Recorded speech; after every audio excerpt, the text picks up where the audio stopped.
History chapter 3 में क्या था हम लोग चैप्टर का नाम? हाँ, कैसे नाजीवाद बढ़ा, राइट है ना, रशियन रिवॉल्यूशन, यही था ना, कैसे हुआ। अब इसमें लास्ट मॉड्यूल है हम लोगों का, ऑर्डिनरी लोग और ह्यूमैनिटी के, मानवता के खिलाफ कैसे अपराध हुआ, राइट है, ये चीज हम लोग सीखने वाले हैं इसमें।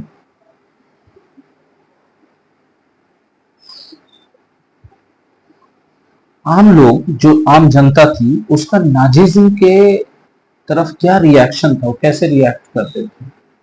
बहुत सारे लोगों ने देखा दुनिया में दुनिया को नाजी दृष्टिकोण से, ठीक है, और वो नाजी लोगों का भाषा भी बोलने लगे, मतलब उससे सहमत हो गए कि नाजीवादी लोग जो कर रहे हैं दुनिया के साथ वो सही कर रहे हैं। बहुत सारे लोग उसको सही माने, उनके नजरिए से देखने का मतलब और उनकी भाषा बोलने का मतलब उनको गलत मानना कि सही मानना, उनको सही मान लेना, सही मान लिया, ठीक है। उनको लगा कि हैट्रेड और एंगर उनके अंदर बढ़ रहा है। जब ऐसा किए, जब वो लोग ऐसा किए, उनके अंदर उनको महसूस हुआ कि उनके अंदर हैट्रेड बढ़ रहा है, ठीक है। और कोई भी जो जीव्स लोगों की तरह दिखता था, टी नहीं होना चाहिए, JEWS होना चाहिए था, टाइपिंग मिस्टेक है।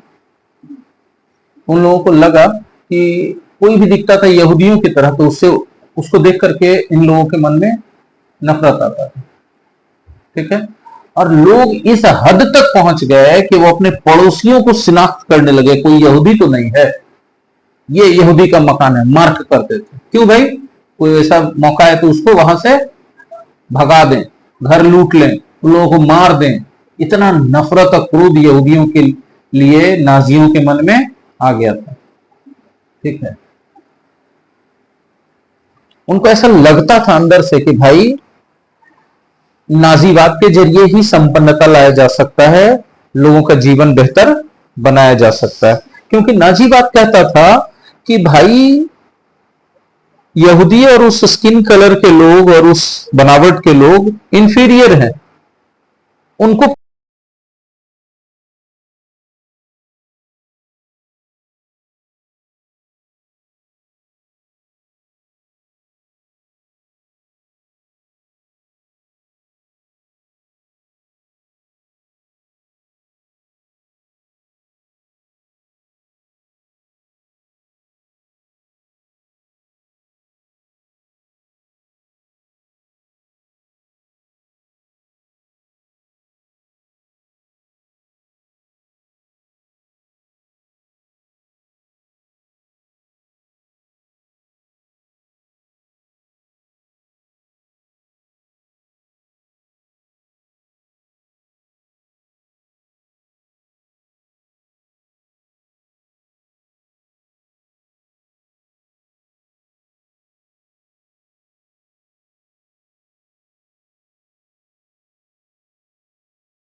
तो अब जो लोग नाजिज्म के पॉइंट ऑफ व्यू से अग्री नहीं करते थे, जर्मनी में ऐसे लोग भी थे, बहुत सारे लोग थे जो नाजिज्म के पॉइंट ऑफ व्यू से अग्री कर गए थे। उनके अंदर यहूदियों के लिए नफरत था, यहूदियों को मार देना चाहते थे, उनके घरों को लूट लेना चाहते थे। लेकिन ऐसे लोग भी थे जो नाजिज्म के पॉइंट ऑफ व्यू से अग्री नहीं करते थे। वो लोग एक ऑर्गेनाइजेशन बना लिए, उन्होंने नाजिज्म का विरोध किया, ठीक है। नाजीवादी पुलिस के द्वारा किए जाए अत्याचारों और मौतों का, उन्होंने हत्याओं का उन्होंने विरोध करना शुरू कर दिया, ठीक है। और इसमें एक नाम आता है पैस्टर न्यूमेलर, ठीक है। ये बहुत जबरदस्त फाइटर थे नाजिज्म के खिलाफ, ठीक है। उन्होंने गौर किया कि कोई प्रोटेस्ट नहीं करता है नाजिज्म के खिलाफ, ठीक है। सब लोग चुप हैं, खामोश हैं सब लोग। इतनी खामोशी इनके समझ में नहीं आ रही थी, ठीक है। और आम जर्मन जो जनता थी नाजिज्म को झेल रही थी और उन लोगों ने कोई आवाज नहीं उठाया था, तो उन्होंने आम जनता की इस खामोशी या चुप्पी के बारे में लिखना शुरू कर दिया, मतलब न्यूज़पेपर में, मैगजीन्स में, आर्टिकल्स में, ठीक है। उन्होंने क्या लिखा? First they came for the communist, well I was not a communist so I said nothing. Then they came for the social democrats, मतलब जनता के बारे में बोल रहे हैं। दे किसके लिए है? कॉमन जर्मन पीपल के लिए। कि पहले उन लोगों ने कम्युनिस्ट लोगों का सपोर्ट किया, फिर सोशल डेमोक्रेट्स का, ठीक है। हम सोशल डेमोक्रेट भी नहीं थे, हम कम्युनिस्ट भी थे, इसलिए हम दोनों में से कुछ नहीं किए। हम क्यों सपोर्ट करेंगे कम्युनिस्ट? हम कम्युनिस्ट हैं जो। तो मैंने नहीं किया, उन लोगों ने, जनता ने किया, आम लोगों ने किया। सोशल डेमोक्रेट का उन लोगों ने सपोर्ट किया, हमने भी नहीं कुछ किया। Then they came for the trade unionist, फिर ट्रेड यूनियन वाले लोगों का उन लोगों ने सपोर्ट कर दिया। हम ट्रेड यूनियनिस्ट भी नहीं थे। फिर उन लोगों ने यहूदी के लिए, बट हम यहूदी भी नहीं थे, इसलिए हम कुछ नहीं किए। Then when they came for me there was no one left who could stand up for me। तब वे जब, अब देखिए उन्होंने एक तरह से एक कविता ही लिखी, ठीक है। यहाँ दे जनता नहीं है, दे नाजी लोग हैं। अच्छा, लास्ट हम पढ़े तब समझ में आया हमको, ठीक है। पहले नाजी लोगों ने कम्युनिस्ट लोगों को हटाया, ठीक है। हम कम्युनिस्ट नहीं थे, हम कुछ नहीं बोले, मतलब जनता के बारे में बोल रहे हैं कि मैं एक आम जनता हूं। आम जनता भी कम्युनिस्ट नहीं थी, तो नाजी लोगों जब कम्युनिस्ट लोगों का अंत कर रहे थे तो उस समय जनता ने कुछ नहीं किया। हम लोग सोच कह के कि भाई हम कम्युनिस्ट है, तो कम्युनिस्ट को मार रहा है। सोशल डेमोक्रेट्स को हटा दिया नाजी लोगों ने। उस समय भी आम जनता ने कुछ नहीं किया, इस सोच के कि हम सोशल डेमोक्रेट्स भी नहीं है, हमको थोड़े ना कुछ कर रहा। मेरी बात समझ में आ रही है? फिर वे लोग ट्रेड यूनियनिस्ट लोगों को भी हटा दिया, हम लोग फिर भी चुप रहे सोच करके कि हम लोग ट्रेड यूनियनिस्ट भी नहीं है। मतलब आम जनता ने किसी का साथ नहीं दिया जब नाजीवादी लोगों ने सबको धीरे धीरे करके हटाया, खत्म किया, तो दबा दिया। तो और जब ये हम लोगों की तरफ आए तो हम लोगों को बचाने वाला फिर कोई नहीं बचा था, हम लोगों का साथ देने वाला कोई नहीं बचा था, क्योंकि हम लोगों ने किसी का साथ नहीं दिया। मेरी बात समझ में आ रही है?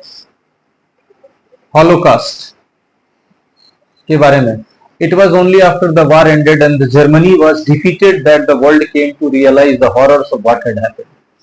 जब वॉर खत्म हुआ, जर्मनी हारा, तब पूरी दुनिया को पता चला कि जर्मनी में कितना भयानक आतंक मचाया गया था।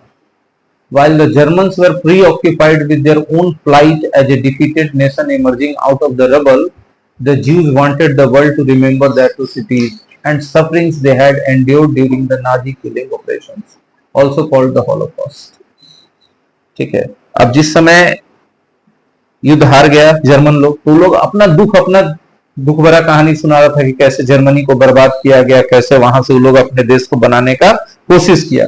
लेकिन जो यहूदी लोग थे वो उसी समय ये भी चाहते थे कि दुनिया याद रखे कि ठीक है कि जर्मनी विनाश के बाद खुद को विकास के रास्ते पर अग्रसर कर रहा है। प्रशंसा के काबिल ये बात है, प्रशंसा के लायक ये बात है। लेकिन एट द सेम टाइम ये मत भूल जाइए युद्ध के पहले वाले जर्मनी में हम यहूदियों पर क्या अत्याचार किया गया था, उसको हॉलोकॉस्ट कहा गया था, ठीक है। On the other hand, when the war seemed lost, the Nazi leadership distributed petrol to its functionaries to destroy all incriminating evidences available in offices। ठीक है।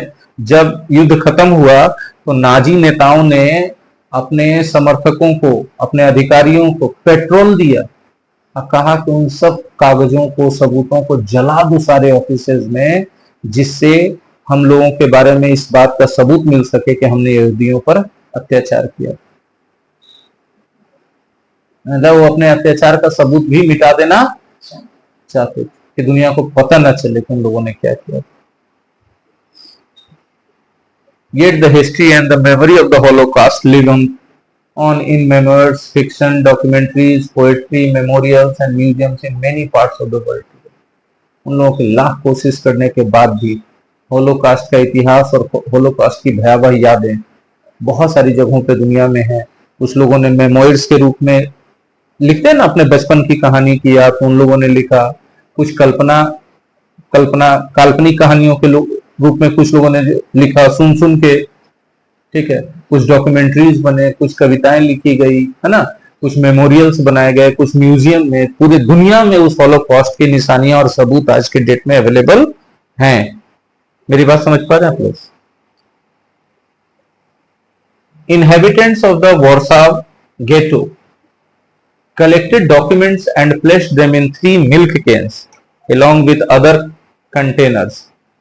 My God, जो वर्साव जगह है ना, वहां के जो निवासी थे वर्साव गेटो में, जहां पर कि यहूदियों को रखा गया था बहुत बड़ी संख्या में, वहां कुछ डॉक्यूमेंट्स मिले थे।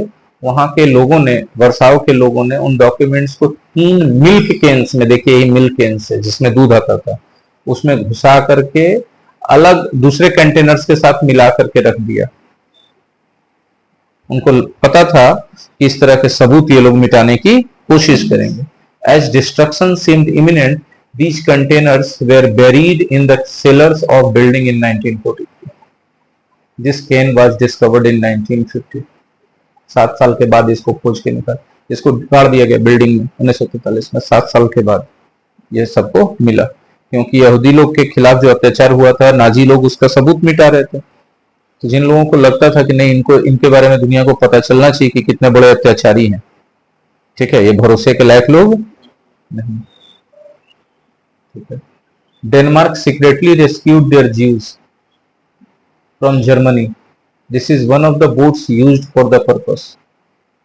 डेनमार्क ने सीक्रेटली रेस्क्यू किया था ज्यूज लोगों को जर्मनी से, डेनमार्क देश से, वहां से यहूदियों को बचा के निकाला था, ठीक है। और डेनमार्क ने जिन जहाजों का, बोट्स का यूज किया था, उनमें से एक बोट्स का ये अभी अवशेष बचा हुआ, उसका चित्र आपको दिखाया गया। इस तरह से आपका ये चैप्टर समाप्त हो गया, लास्ट लेक्चर का। Thank you very much.